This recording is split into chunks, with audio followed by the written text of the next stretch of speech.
afternoon. This is Crazy Keon from Hanging with the Hazes, and I do want to let folks know that it has been confirmed in the Carroll County area of New Windsor that on Monday, March 16th at about 12:02 p.m., there was a confirmed EF0 tornado that did touch down at about 80 miles an hour wind speed.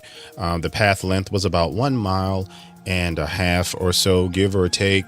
And the maximum width of that tornado was about 150 yards, about a football and a half field wide. Now, bear with me for a minute. I just want to give you an idea of the path that it took, some of the damage that happened, and what to expect in the coming weeks. So, again, confirmed EF0 tornado, 80 mile an hour winds, cut a path of about 1.5 miles or so, and we're going to talk more about that right now. Be right here for a minute. I just want to show you exactly what we are dealing with. So the tornado touched down somewhere in this area here, and the damage path sort of did like this. Okay, and I can't say exactly where it dissipated. What I can tell you is that there were damages to buildings over in this neck of the woods, over in this neck of the woods. And when I say damage, I'm talking about roof removal type damage. Structural damage was pretty much to a minimum. There may have been some siding and some other things that did happen with this tornado, but we're not talking about anything so significant that we needed to, rebuild major areas and things of that nature. So that is pretty much what we're looking at. In fact, I do believe that there was a building somewhere in here that they are saying potentially was a roof collapse. But other than that, the damage was minimal.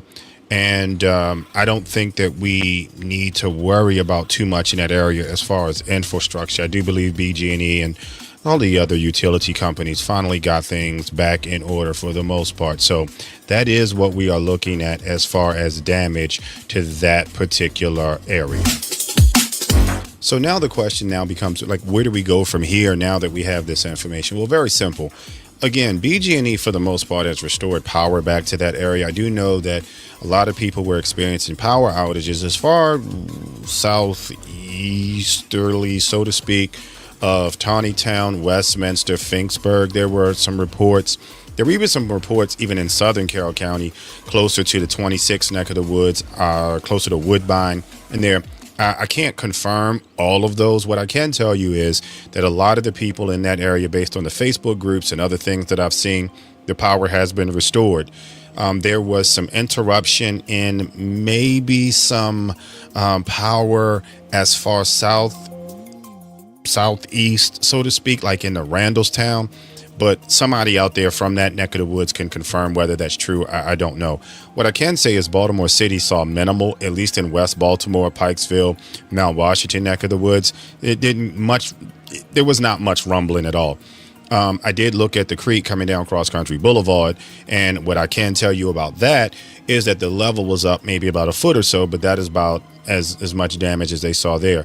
I do believe the Eastern Shore, White Marsh, and that neck of the woods might have seen a little bit more boom, but fortunately for us, we dodged the bullet. I want to talk about, so there was talk about chasing this storm out of Leesburg, Virginia, and Leesburg, Virginia is down here, okay? And I am very confident that this is the case because when you look at Leesburg, Virginia, and where it sits off of 70 and 270, this storm would have tracked, just as we said, something very similar to this. Maybe a little bit farther to the northwest, but, give or take about that. So let's redraw this line, and we'll start here at Leesburg. And I believe it kind of did something like that, actually. Here on I-70, there was a photo of where somebody saw the funnel cloud, which I will post in just a second, because if that funnel cloud indeed was accurate where that location is, right outside of 27 in Damascus, then this technically could have been confirmed on Tuesday. But nevertheless, I do believe that the funnel cloud that they saw over I-70 on Monday about 11:45 was the tornado and funnel cloud that touched down in New Windsor. So we do have visual confirmation of that funnel cloud, with the exception of those areas over in Frederick County, Carroll County. We dodged a major one. So remember, always stay prepared, keep bottled water close by. And for my campers out there, those who are camping up and down the East Coast, tornado season for us has started way early, and it's starting to be a little bit more intense. Make sure you know where your safe places are.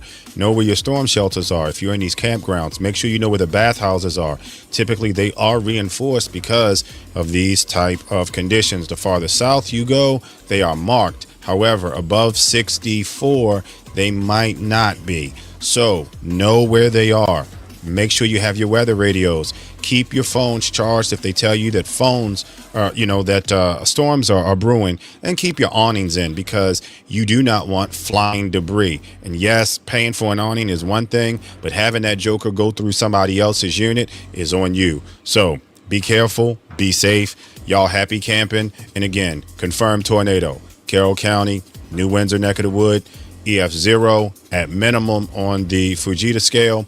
And truthfully, it was only at about 80 miles an hour, which in a lot of respects was a good thing, because anything more could have been a lot more destruction. You heard it right here from Crazy Keon.